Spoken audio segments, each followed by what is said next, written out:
Hello everyone, today I am showing carrot halwa recipe. Ingredients are listed in the description box. Wash, peel and grate the carrots.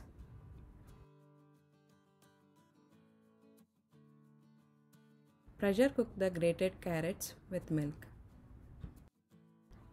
After one whistle, turn off the heat, wait for the pressure release, then open the lid and continue cooking on medium heat.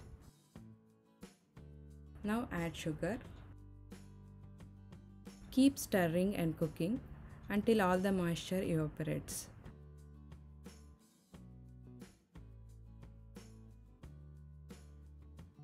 Now add the ghee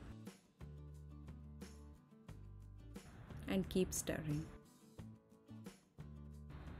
Add cardamom powder and mix. Add cashew, pistachio, raisins and mix. Now halwa is ready. Turn off the heat. Serve hot or cold. You can have with ice cream also.